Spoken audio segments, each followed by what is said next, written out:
ஸ்ரீமதே ராமானுஜாய நமஹ. ஸ்ரீமதே வரவரமுனையே நமஹ. ஸ்ரீ வாதூல குரவே நமஹ. ஸ்ரீசைலேச தயாபாத்திரம் தீபக்தியாதி குணார்ணவம் யதீந்திர பிரபணம் வந்தே ரம்யஜா மாதரம் முனி. லக்ஷ்மீநாத சமாரம்பா நாதயாமுன பிரணமத்யமா அஸ்மத் ஆச்சார்ய பர்யந்தா வந்தே குரு பரம்பரா. ஸ்ரீ செண்டும் கையும் செங்கமலத்தாயார் துணை, கோலும் கையும் கோபாலனே துணை. ஸ்ரீவித்யா ராஜகோபால சுவாமி திருக்கோவில் வைகுண்ட ஏகாதசி திருவிழா நிகழ்வை நம் சிடிஎன் தொலைக்காட்சி அதிகாலை வேளையில் சென்று பரமபதநாதனாக விளங்கக்கூடிய பகவானுடைய அனுக்கிரகத்தை பெற்ற ஆழ்வார்கள் ஆச்சாரியர்கள் வைகுந்த வாயிலிலே எழுந்தருளி இருக்க, அந்த திருமாமணி மண்டபத்திலே பகவானின் வரவுக்காக காத்திருக்கும் ஆழ்வார்களுக்காக ஆச்சாரியர்களுக்காக இதோ புறப்படுகிறான் பகவான் தன் யதாஸ்தானத்திலிருந்து. இதோ ருக்மணி சத்யபாமா நாச்சிமார்களோடு சர்வேஸ்வரனான ராஜகோபாலன் வைரமுடி ஏற்றுவனாய், கையிலே வேத்ரமான சாட்டை தரித்தவனாய், செங்கோலை கொண்டவனாய், சாபிக்கொத்து அசைய ஜெண்பக மலர் மாலை தன்னை திருமேனியிலே சூடி ஜெண்பகேசன் என்ற பெயருக்கு ஏற்ற வண்ணம் இப்பொழுது தனது யதாஸ்தானத்திலிருந்து வெளிப்போந்து வந்து நின்று, விசேஷமாக அர்ச்சக சுவாமிகள் வைகுண்ட ஏகாதசி திருவிழா அன்று என்னென்ன வைபவத்தை முறைப்படி நிகழ்த்த வேண்டுமோ அந்த பாஞ்சராத்திர ஆகம சாஸ்திர விதிமுறையின்படி அர்ச்சக சுவாமிகள் அங்கே எழுந்தருளி உன்னதமான வகையிலே பெருமாளை புறப்பாடு செய்து வரும் ஸ்ரீபாதம் தாங்கிகள், நிர்வாக அறங்காவலர்கள், நிர்வாக அதிகாரிகள், அர்ச்சக சுவாமிகள் எல்லோருக்கும் திருப்பரிவட்டம், எம்பெருமானுடைய மலர்ச்சரம் ஆகியவற்றை சமர்ப்பித்து பெருமாளை வணங்கி அர்ச்சராதி மார்க்கம் என்ற விசேஷமான வைபவத்தை அங்கே எம்பெருமானின் முன்பு படித்து அனுபவிக்கிறார். நாமும் அந்த அர்ச்சராதி மார்க்கத்தை கேட்டு இன்புறுவோம். அதன் மூலம் நமக்கும் வைகுந்த வாழ்வு கிடைக்கட்டும்.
அந்தர்யாமியாயிருந்து பக்தர்களாயும் பிரபந்தர்களாயும் மூலமாக இருக்கிற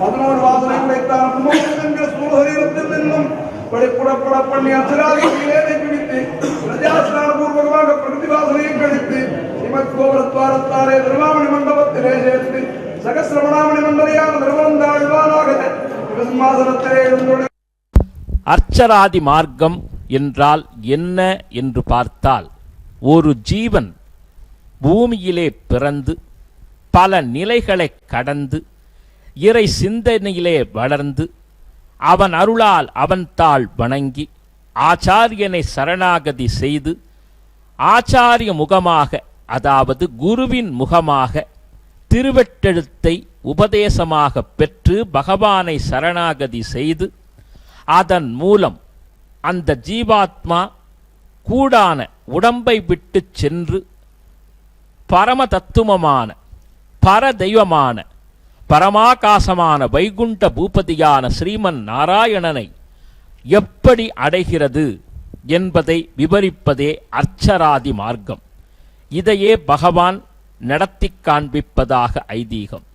சர்வேஸ்வரனான பகவான் ராஜகோபாலன் தற்பொழுது தன் ஹிருதய கமலத்திலே கட்டி கரும்பாக இனிக்கக்கூடிய தெள்ளமுதாய் காட்சி தரக்கூடிய பட்டத்தரசி செங்கமல நாச்சியாருடைய திருச்சன்னதிக்கு அதி அற்புதமாக எழுந்தருளி பெருமாளும் தாயாரும் ஒரு சேர தீபாராதனையை ஏற்றுக்கொண்டு தன் நாயகியான மகாலட்சுமியைக் கண்ட ஆனந்தத்தோடு அனந்த பத்மநாபனாக விளங்கக்கூடிய சர்வேஸ்வரன் ஆலயத்திலே தானது நாச்சிமாருடைய அற்புதமான தனிச்சந்நிதியிலுடைய பிராகாரத்திலே பலம் வந்து நடை பயின்று மெதுமெதுவாக வந்து வைகுண்ட வாயிலை அடையக்கூடிய நிகழ்வை நாம் இன்னும் ஒரு சில வினாடிகளிலே தரிசிக்கவிருக்கிறோம். திருக்கண்டேன் பொன்மேனி கண்டேன், திகழும் அருக்கணி நிறமும் கண்டேன், செருக்கிளரும் பொன்னாழி கண்டேன், புரி சங்கம் கை கண்டேன், என்னாழி வண்ணன் பால் இன்று என்று பேயாழ்வார் சாதித்தருளுமா போலே தெய்வீக சிருங்கார ஜெகன்மோகனாகாரனான பகவான் தன் நாச்சியார்கள் புடைசூழ தன் பட்டத்தரசியான பெரிய பிராட்டியாருடைய அற்புதமான சந்நிதியிலே திருவுலாவை அமைத்து அவன் எழுந்தருளி வரும் காட்சி ஒருபுறமென்னால், இந்த சிறப்பு மிகுந்த வைகுந்த ஏகாதசி எப்படி உருவானது? இந்த வைபவத்திற்கு காரணகர்த்தாக்களாக விளங்குபவர்கள் யார் என்று சற்றே சிந்தித்தோமேயானால், அதி உன்னதமான வகையிலே முதலாக இராப்பத்து நிகழ்வை ஆழ்வார்களில் கடை ஆழ்வார், அதாவது நிறைவான ஆழ்வார் என்று சொல்லக்கூடிய திருமங்கையாழ்வார் கார்த்திகை சொக்கப்பனை என்று திரு அரங்கத்திலே பெருமாளின் முன்பு நம்மாழ்வாருடைய திருமேனி விக்கிரகத்தை ஆழ்வார் திருநகரியிலிருந்து எழுந்தருளச் செய்து அவர் சாதித்தருளிய பாசுரங்களை தேவரீர் கேட்டு அருள வேண்டும் என்று திருவரங்கநாதனிடத்திலே சென்று விண்ணப்பம் செய்ய அது முதல் இராப்பத்து உற்சவம் முதலில் துவங்கியது. அதற்கு திருவாய்மொழி திருநாள் என்று பெயர். திருமங்கையாழ்வார் காலம் துவங்கியவுடன் அதற்கு பிறகு ஸ்ரீமன் நாதமுனிகளும் அவருடைய பேரனான ஆளவந்தாரும் அதை நடத்தினார்கள். ஸ்ரீமன் நாதமுனிகள் அவர்தான் 4000 திவ்ய பிரபந்தத்தை தொகுத்து அருளியவர். அந்த மகான் திருமங்கையாழ்வார் தனக்காக பாசுரங்களை, அதாவது தான் ஓதிய பாசுரங்களை அங்கு சேவிக்காமல் ஆழ்வார்களின் ஆழ்வாரான, ஆழ்வார்களின் தலைவரான, வேதம் தமிழ் செய்த மாறனான் நம்மாழ்வாருடைய பாசுரங்களை அருளிச் செய்த காரணத்தால் திருமங்கையாழ்வாருக்கு ஏற்றம் தர வேண்டும் என்று ஒரு உறுதி செய்து பகல்பத்து நிகழ்வை துவக்கினார். இதோ ராப்பத்தின் துவக்கமாக வைகுண்ட ஏகாதசியின் முத்தாய்ப்பான நிகழ்வாக செங்கமல யானை தன் துதிக்கை உயர்த்தி ஜெய விஜயீபவா என்று அழைக்க வைகுண்டவாயில் திறக்க வைகுண்டேது பரோலோகே ஸ்ரீயா சாத்மன் ஜெகத்பதிஹி ஆஸ்தே விஷ்ணுர சிந்தியாத்மா பக்தைஹி பாகவதை சஹா என்ற அற்புதமான பதத்திற்கேற்ப தான் வீற்றிருக்கக்கூடிய பள்ளி கொண்டிருக்கக்கூடிய பரமாகாசமான வைகுண்டத்தை விடுத்து தன் பக்தர்கள் குடியிருக்கக்கூடிய பூ உலகையே வைகுண்டமாக்கி இந்த ராஜ மன்னார்குடி ராஜகோபாலன் அருள்பாலிக்கும் ஜம்பகாரண்ய கஷேத்திரத்தையே பூ வைகுண்டமாக்கி பூலோக வைகுண்டமாக்கி திருக்கதவம் திறந்து வைகுண்ட வாசலிலே பிரவேசம் செய்து பகவான் கோபால நாமத்தை கோவிந்த நாமத்தை உச்சரித்து பக்தர்கள் புடைசூழ்ந்து வர சர்வேஸ்வரனான பகவான் தன்னுடைய அற்புதமான அருள் உலாவை அங்கே அமைத்தருளும் காட்சியை நம் சிடியின் தொலைக்காட்சி பக்தி பூர்வமாக இங்கே பதிவு செய்கிறது. அந்த அடிப்படையிலே திருமங்கையாழ்வார் இராப்பத்தை துவங்கி வைத்து நம்மாழ்வாருடைய பாசுரங்களை அருளிச் செய்யச் சொன்னார் என்றால், ஸ்ரீமன் நாதமுனிகள் திருமங்கையாழ்வாருக்கு ஏற்றம் தர அதற்கு முன்பாக 10 நாட்கள் பகல் 10 என்று விழா துவங்கி திருமொழி திருநாள் என்று பெயரிட்டு திருமங்கையாழ்வார் அருளிய பாசுரங்களை அதில் ஓத வேண்டும் என்று சொல்லி அவ்வண்ணமே இன்றளவும் நடைபெற்று வருகிறது. அதுதான் சிறப்பு மிகுந்த திரு அத்தியன விழா, அத்தியனோத்சவம், திருமொழி திருவாய்மொழி திருநாள் என்று அழைக்கப்படுகிறது. இது தமிழுக்கு விழா, தமிழர்களின் விழா, அருந்தமிழ் பாசுரங்களுக்கான விழா, 4000 திவ்ய பிரபந்தங்களுக்கான விழா. ஆம், சுவாமி ராமானுஜர் ஆளவந்தார் துவங்கி நாதமுனிகள் மூலம் துவங்கப்பட்டதான இந்த வைபவத்தை அதி அற்புதமாக திருவரங்கத்திலே தங்கு தடையின்றி நிறைவாக நடத்தினார் சுவாமி ராமானுஜர். ராமானுஜருடைய காலத்திலே, ஆதி காலத்திலே சுவாமி நம்மாழ்வாருடைய திரு விக்கிரகம் எழுந்தருளச் செய்யக்கூடிய சமயத்திலே சில கால தேச வர்த்தமானங்களால் அந்த சுவாமியினுடைய விக்கிரகம் எழுந்தருளச் செய்ய முடியாத நிலை ஏற்பட்ட சமயத்திலே திருவரங்கத்திலே 12 ஆழ்வார்களின் விக்கிரகங்களை அமைத்தருளி அந்த 12 ஆழ்வார்களுக்கு ஏற்றம் தந்து அவர்களின் அருந்தம பாசுரங்களை, அந்த அற்புதமான தமிழ் வேதங்களை ஓங்கி ஒலிக்கச் செய்து தமிழுக்கான விழா, தமிழர்களின் திருவிழா, இன்பத் தமிழ் விழா என்று இதனை பெயரிட்டு அழைத்து 4000 பிரபந்தங்கள் 21 நாட்கள் முழங்குமாறு செய்தார். அதாவது 21வது நாள் இயற்பா சாற்று முறை, பொய்கை பூதம் பேயாருடைய பாசுரங்களும் சமர்ப்பிக்கப்பட்டு நிறைவாக அரங்கன் திருமுன்பு நடத்தப்பட்ட இந்த வைபவத்தை சுவாமி ராமானுஜர் அனைத்து வைஷ்ணவ திவ்ய தேசங்களிலும் அபிமான ஸ்தலங்களிலும் நடத்தி வைத்தார். எனவே அவருடைய அருள் கட்டளைக்கிணங்க, சுவாமி ராமானுஜருடைய திரு உத்தரவுக்கிணங்க அனைத்து வைஷ்ணவ தலங்களிலும் மார்கழி மாதத்திலே வெகு விமரிசையாக பகல் 10 இராப்பத்து வைபவம் வெகு உன்னதமாக நடைபெறுகிறது. அதிலும் ராமானுஜருடைய மறு அவதாரமாக விளங்கிய சுவாமி மணவாள மாமுனிகள் நமது ஜென்மகாரண்ய கஷேத்திரத்திற்கு எழுந்தருளி நம்மாழ்வார் சாதித்தருளிய விசேஷமான 11 பாசுரங்களை உகந்து சமர்ப்பித்தருளியபடியினாலே சுவாமி ராமானுஜரே மணவாள மாமுனிகளின் அற்புதமான திரு அவதாரத்திலே போற்றி பறைசாற்றிய அற்புதமான திருவிழாவாக, திருக்கோவிலாக எம்பெருமான் அருள்பாலிக்கக்கூடிய நமது ராஜ மன்னார்குடி விளங்குகிறது. இங்கு நித்யோத்சவ, பக்ஷோத்சவ, மாசோத்சவ, அயனோத்சவ, டோலோத்சவ, பவித்ரோத்சவ, அத்தியனோத்சவ, பிரம்மோத்சவ என்று ஒவ்வொரு மாதமும் பகவானுக்கு திருவிழா.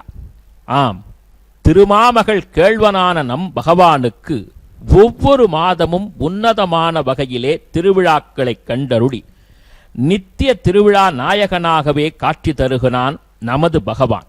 அன்று கோபிலருக்காக, கோபர்லயருக்காக ஹாரித்ரா நதியிலே கார்த்திகை மாதம் திருவோண நட்சத்திரம் ஞாயிற்றுக்கிழமையிலே பரவாசு தேவனாக ஸ்ரீதேவி பூமாதேவியோடு காட்சி தந்து 32 பிரிவுகளாக கிருஷ்ணாவதாரத்தை காட்சிப்படுத்திய நம்பெருமாள், எம்பெருமாள், தேனும் இனிய பெருமாள் நம் ஸ்ரீவித்யா ராஜகோபால சுவாமி. விசேஷம் செறிந்த மாசானாம் மார்கசீர்ஷோகம், மாதங்களிலே நான் மார்கழியாகிறேன் என்றானாம். அந்த பகவானுக்கே உரிய மார்கழி மாதத்திலே மாதவன், வைகுந்தன், அச்சுதன், அமலன், ஆதிப்பிரான், அனந்தபத்மநாபன், ஆதிநாராயணன், சர்வேஸ்வரன், ருக்மணி நாயகன், ஸ்ரீவித்யா ராஜகோபாலன் பத்தி உலாத்துதல், அதாவது வைகுண்ட மாமணி மண்டபத்திற்கு எழுந்தருள்வதற்கு முன்பாக அந்த அற்புதமான வைகுண்ட வாசலாகவே இதோ ஆழ்வாராதிகள் ஆச்சாரியர்கள் எழுந்தருளி இருக்கக்கூடியதான இந்த அற்புதமான ஸ்ரீ வைகுண்டத்திலே பகவான் எழுந்தருள அவர்களுக்கு உகப்பான வகையிலே நம்மாழ்வார் மோட்சம் புகுந்த நாள் என்று சொல்லக்கூடிய இந்த நல்ல நாளிலே குரோதி வருஷத்திலே நம்மாழ்வார் அருளிச் செய்த உயர்வர உயர்நலம் உடையவன் எவனவன் என்ற பாசுரத்தை துவக்கமாக்கி சுவாமி நம்மாழ்வாருக்கும் திருமங்கையாழ்வாருக்கும் ராமானுஜருக்கும் வேதாந்த மகாதேசிகருக்கும் மணவாள மாமுனிகளுக்கும் எம்பெருமான் தனது திருப்பரிபட்டம், தனது திருமாலை, ஸ்ரீ ஷடகோபன் ஆகியவற்றை வழங்கி அந்த ஆச்சாரியர்களின் அருள், ஆழ்வார்களின் கருணை இங்கு தன்னை சேவிக்க வந்திருக்கும் பக்தர்களுக்கு பரிபூரணமாக கிடைக்க வேண்டும். ஏனென்றால் ஆழ்வார்களின் கருணை, ஆச்சாரியர்களின் அருள் இருந்தால்தான் பகவானை நாம் அடைய முடியும். எனவே அதை பகவானே நடத்தி காண்பிக்கக்கூடிய அதி அற்புதமான ஒரு இனிய வைபவமாக இந்த வைபவம் நடந்தேறுகிறது. சர்வேஸ்வரனான பகவான் பத்தி உலாத்தி வெகு உன்னதமாக இன்னும் ஒரு சில வினாடிகளிலே திருமாமணி மண்டபம் எனப்படும் ஸ்ரீ வைகுண்ட கொட்டகையில் தனக்கே உரிய சிம்மாசனத்திலே எழுந்தருளக்கூடிய காட்சியை நாம் ஒரு சில வினாடிகளிலே தரிசிக்கவிருக்கிறோம். அதுவும் மார்கழி மாதத்திலே மகத்தான இந்த திருநாள் வருகிறது என்றால் திருப்பாவையை செப்பிய ஆண்டாளை நாம் எஞ்ஞான்றும் மறப்பது இயலாது. ஏனென்றால் ஆண்டாள் தமிழையும் ஆண்டாள், அரங்கனையும் ஆண்டாள், ஜீவாத்மாக்காளனா நம்மையும் ஆள்கிறாள். எனவே ஆண்டாள் சாதித்தருளிய வண்ணம் தூயோமாய் வந்து நாம் தூமலர் தூவித் தொழுது வாயினால் பாடி மனத்தினால் சிந்திக்க போய பிழையும் புகுதருவான் நின்றனவும் தீயினில் தூசாகும் செப்பேலோர் எம்பாபா என்று ஆண்டாள் திருவாய் மலர்ந்து அருளியதற்கேற்ப பகவான் அதி உன்னதமான வகையிலே தன்னுடைய பக்தர்களின் குறை தீர்ப்பதற்காக குறைவொன்றுமில்லாத கோபாலனாக, கோவிந்தனாக, கோகுலோத்தாரனாக, கோவர்த்தன கிரிதாரனாக, கோபில கோபர்லய முனிவர்கள் போற்றி புகழும் பரவாசு தேவனாக, மன்னார்குடியின் மா மன்னனாக, கார்முகில் கண்ணனாக விளங்கக்கூடிய தயாபரன், ஆபீட்டாம் ஸ்ரீபாதமௌளி பரியந்தம் என்று தனது அற்புதமான திருவடி முதல் திருமுடி வரையிலான காட்சியை நமக்கு காட்சிப்படுத்தி நமது மனதிலே அவனுடைய அருளாட்சியை நடத்துகிறான் என்பதாகவே இந்த நாள் அமைகிறது. பொதுவாக ஏகாதசியை ஹரி தினம் என்று சொல்லுவது வழக்கம். ஒரு வருடத்திற்கு 24 ஏகாதசிகள், சில சமயங்களிலே 25 ஏகாதசிகளாக வருவது இயல்பு. அந்த விதத்திலே ஒரு மனிதனாக பிறந்தவன் ஏகாதசி விரதமிருந்தால் பகவானை அடையலாம் என்று உணர்த்துமா போலே கும்பஹாரதி நிகழக்கூடிய காட்சி. மங்களம் பகவான் விஷ்ணு, மங்களம் கருடத்வஜா என்ற மங்கள வாழ்த்தொழிகள் அங்கே புறப்பட்டு வர பரவாசுதேவனுக்கு அங்கே அதி உன்னதமான வகையிலே கும்பஹாரதி நிகழ்கிறது. இவ்வாறு ஏகாதசியில் ஒருவர் விரதமிருந்து வந்தால் அவர்களுக்கு மறுபிறவி இல்லை என்றே சொல்லப்பட்டுள்ளது. அந்த அடிப்படையில் மிக விசேஷமாக அம்பரீஷ மகாராஜன், ருக்மாங்கதன் போன்ற மிக பெரும் ஹரி பக்தர்கள் எல்லோரும் விசேஷமாக விரதங்களை இருந்து பகவானை சேவித்து ஏகாதசி விரதத்தினால் பரமானந்தமான வைகுண்டத்தை பெற்றார்கள். அதுவும் மற்ற ஏகாதசிகளை விட மார்கழி வளர்பிறையில் வரக்கூடிய ஏகாதசிக்கு மோக்ஷதா ஏகாதசி, அதாவது மோக்ஷம் தரக்கூடிய ஏகாதசி என்றே பெயர். முக்கோடி ஏகாதசி, முக்கோட்டு ஏகாதசி என்பர்கள். அதாவது முக்கோடி தேவர்களும் கண் விழிக்கக்கூடிய மாதமான மார்கழி மாதத்திலே வளர்பிறையிலே வருவதால் அந்த நேரத்திலே நாம் எம்பெருமானை சேவித்தால் ஆதித்யாய சோமாய மங்களாய புதாய குருசுக்ர சனிபியஸ்ச ராகவே கேதவே நமஹா என்று சொல்லக்கூடிய 9 கிரகங்களால் ஏற்படக்கூடிய தோஷங்கள் நீங்கிவிடும். அஷ்டதிக்கு பாலகர்களும் நமக்கு அஷ்ட ஐஸ்வர்யத்தையும் அள்ளித் தருவார்கள். ஜாதகங்களில் இருக்கக்கூடிய பிரச்சனைகள் மாறும்.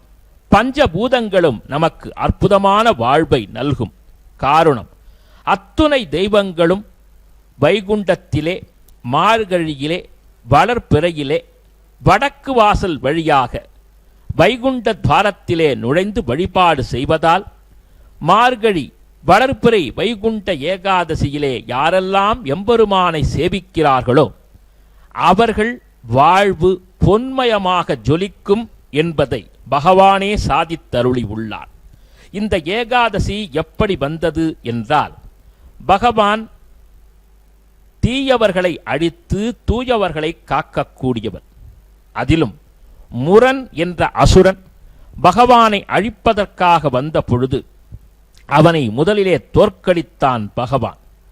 அதற்கு பிறகு அந்த முரன் மீண்டும் பகவான் அரிதுயில் செய்த பொழுது, அவனை அழிக்க வந்த பொழுது எம்பெருமானுடைய திருமேனியிலிருந்து பெண் சக்தி ஒன்று புறப்பட்டு அந்த முரனை அழித்தது. பகவான் தன்னுடைய திருமேனியிலிருந்து வந்ததான அந்த பெண் சக்திக்கு ஏகாதசி என்று பெயரிட்டார். எனவே அற்றை நாளில் யாரெல்லாம் விரதம் இருக்கிறார்களோ, அதாவது ஏகாதசிக்கு முதல் நாள் தசமியின்றி ஒரு பொழுது நாம் உணவருந்தி மற்றைய சமயங்களிலே உணவேதும் அருந்தாமல் இருந்து ஏகாதசி தினத்திலே நிர்ஜலமாக தண்ணீர் கூட அருந்தாமல் இருந்து மறுநாள் காலை துவாதசி தினத்தன்று சூரிய உதயத்திற்கு முன்பாகவே எழுந்து துளசி தளத்தால் எம்பெருமானை அர்ச்சித்து மிக விசேஷமாக பிரசாதங்களை சமர்ப்பித்து அகத்திக்கீரை சுண்டைக்காய் ஆகியவற்றோடு கூடிய விசேஷமான தளிகை பிரசாதத்தை பெருமாளுக்கு படைத்து அதை நாம் உண்டால் நமக்கு கோவிந்தனின் பரிபூரண அருள் கிடைக்கும் என்று ஏகாதசி மகாத்மியம் சொல்லுகிறது. எனவேதான் கங்கைக்கு நிகரான தீர்த்தமில்லை, காயத்ரிக்கு நிகரான மந்திரமில்லை, ஸ்ரீமன் நாராயணனுக்கு நிகரான தெய்வமும் இல்லை. அந்த வகையிலே விரதங்களிலே ஏகாதசிக்கு நிகரான விரதங்கள் இல்லை என்று புராணங்கள் சாஸ்திரங்கள் சாதித்தருளி இருக்கின்றன. எனவே நாம் ஏகாதசி விரதத்தை மட்டும், அதாவது வளர்பிறை தேய்பிறைகளிலே அனுஷ்டானம் செய்தால் எல்லையில்லாத ஆனந்தம் கொடுத்து தர்மார்த்தம், காமியார்த்தம், புத்தரார்த்தி, மோக்ஷார்த்தம் என்று அறம் பொருள் இன்பம் வீடு என அனைத்தையும் வழங்குவான் பரவாசுதேவன்.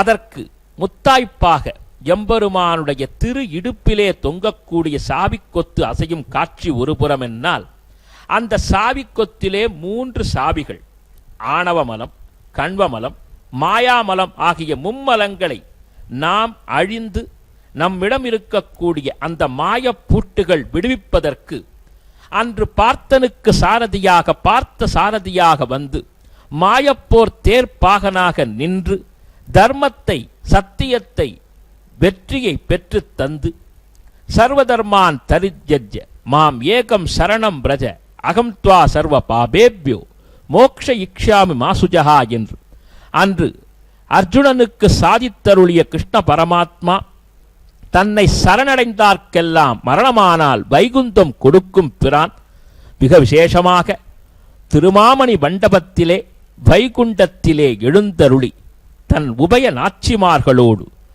இதோ ஜாஜ்வல்யமான காட்சியை தரக்கூடிய அற்புதமான சேவையை நாம் கண்டு வியக்கிறோம். பக்தஜனம் இதை காண்பதற்காகத்தானே இத்துணை நாள் காத்திருந்தோம் என்ற வகையிலே கோவிந்த நாமத்தை கோபால நாமத்தை உச்சரிக்க அந்த எம்பெருமானும் தன் உய்யார புன்னகை சிந்தி அவர்களது குறைகளை தீர்க்குமா போலே நிற்கக்கூடிய காட்சி.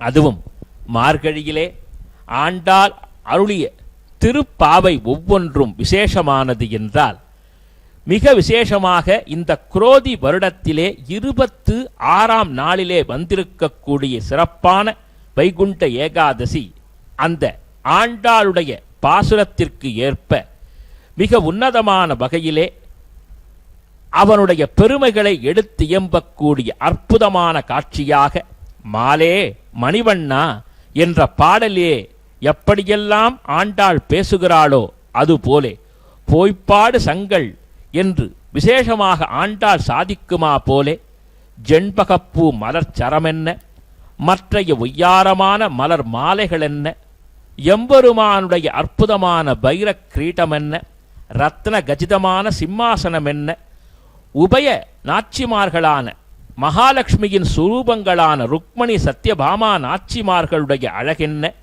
பகவானுடைய அனுக்கிரக மழையென்ன பக்தர்களின் பக்தி என்ன என்று வியக்கக்கூடிய வகையிலே இதோ பகவான் கல்யாண திருக்கோலத்திலே ராஜாதி ராஜனாக காட்சி தர அதிகாலை வேளையிலே பகவானை சரணாகதி செய்ய ஓடோடி வந்து எம்பெருமானே இந்த பிறவியிலிருந்து எங்களை மீட்டெடுக்க வேணும், இனி பிறவியில்லா பெருவாழ்வு பெற வேணும், அதற்கு நீயே அருளை வாரி வழங்க வேண்டும் என்று பக்தர் குழாம் ஸ்ரீமன் நாராயண சரணௌ சரணம் பிரபத்யே ஸ்ரீமதே நாராயணாய நமஹா என்று பாடித் துதித்து அவன் திருவடியை நாடித் துதிக்கக்கூடிய காட்சி ஒருபுறம், பின்னிட்ட சடையானும் பிரமனும் இந்திரனும் துன்னிட்டு புகழறிய வைகுந்த நீள்வாசல் என்று குலசேகர ஆழ்வார் தன் பாசுரத்திலே சாதிக்கிறார்.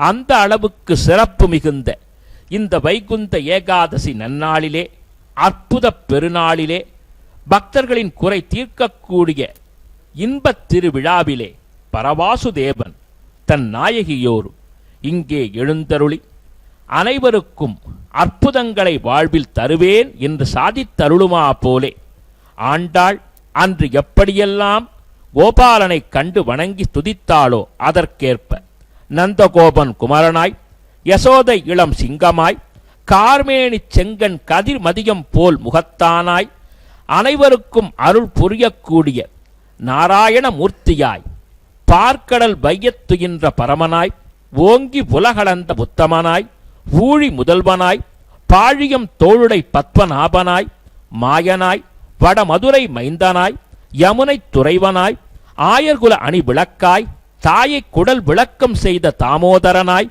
பேய்முலை நஞ்சுண்டவனாய் கேசவனாய் மாவாய் பிளந்தவனாய் தேவாதி தேவனாய் மாயனாய் மாதவனாய் வைகுந்தனாய் பறை தருணில் புண்ணியனாய் முகில் வண்ணனாய் மனத்துக்கினியானாய் புள்ளின்வாய் கீண்டவனாய் சங்கொடு சக்கரம் ஏந்துபவனாய் தடக்கையனாய் பங்கைய கண்ணனாய் மாற்றானை மாற்றழிக்க வல்லானாய் மணிவண்ணனாய் உம்பர்கோமானாய் நப்பின்னை மணவாளனாய் தோற்றமாய் நின்ற சுடரானவனாய் தாமரை பூஞ் செங்கண்ணனாய் பூவை பூ வண்ணனாய் நம் உள்ளம் கவர்ந்த கள்வனாய் பொன்னச் சகடம் உதைத்தவனாய் கண்ணு குணிலா எரிந்தவனாய் குன்று குடையாய் எடுத்தவனாய் நெருப்பென்ன நின்ன நெடுமாலால் ஆலின் இலையாய் துயில்பவனாய் கூடாரை வெல்லும் சீர் கோவிந்தனாய் குறை ஒன்றும் இல்லாதவனாய் பொற்தாமரை அடி பெற்றவனாய் வங்கக் கடல் கடைந்தவனாய் ஈரிரண்டு பால்வரை தோல் உடையவனாய் செங்கன் திருமுகத்தானாய் செல்வநாயகனாய் நீங்காச் செல்வம் அருள்பவனாக கூடிய பரவாசு தேவனாக காட்சி தரக்கூடிய நம் அகம் குளிர்ந்த கண்ணன், நமது உள்ளம் கவர்ந்த செல்வன், திருமாமகள் கேள்வன் மிக உன்னதமான வகையிலே தன் அடியார்களுக்கெல்லாம் இற்றை நாளிலே மகாலட்சுமியின் அருளை அள்ளித் தரக்கூடிய வகையிலே தானியலக்ஷ்மி, தனலக்ஷ்மி, சந்தானலக்ஷ்மி, சௌபாகியலக்ஷ்மி, வீரியலக்ஷ்மி, தைரியலக்ஷ்மி, வித்யாலக்ஷ்மி, சகல சாம்ராஜ்ய ஸ்ரீ மகாலட்சுமியான ஜண்பகலக்ஷ்மியின் வடிவமான அற்புதமான அந்த கோ மகாலட்சுமியிடமிருந்து சேவிப்பவர்களுக்கு அள்ளக்குறையாத செல்வத்தையும் அற்புதமான தானிய லட்சுமியான அந்த மகாலட்சுமியின் திருவடிவமான தானியங்களையும் தருபவனாய், அக்ஷய பாத்திரமாய் அன்னதானத்தை தருபவனாய்,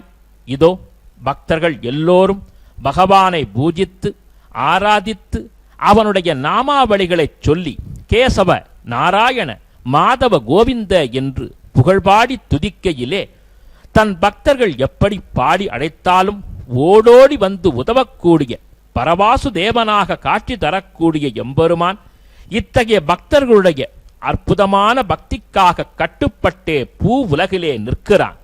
எனவே அந்த அற்புதம் செறிந்த பரவாசு தேவனை இந்த அற்புதம் செறிந்த வைகுந்த ஏகாதசி தினத்திலே நாம் நாடித் துடித்தால், அவனை என்றும் பூசித்தால் நமக்கு சகலவிதமான சௌபாகியமும் கிடைக்கும். அவன் திருவடி பணிந்து எல்லா நலமும் பெறுவோம். கமலா சரணாம்போஜ கௌஸ்துபாங்கித பக்ஷசே கல்யாண குண பூர்ணாய சம்பகேசாய மங்களம். ஸ்ரீமத்யை விஷ்ணு சித்தார்ய மனோநந்தன ஹேதவே நந்தநந்தன சுந்தரியை கோதாயை நித்திய மங்களம். ஸ்ரீமதே ரம்ய ஜாமாத்ரு முனீந்திராய மகாத்மனே ஸ்ரீரங்க வாசினி பூயாத் நித்யஸ்ரீ நித்திய மங்களம் என்று சொல்லி அந்த கோபாலனின் திருவடி தாமரையிலே சரண் புகுவோம். சர்வம் ஸ்ரீ கிருஷ்ணார்ப்பணமஸ்து.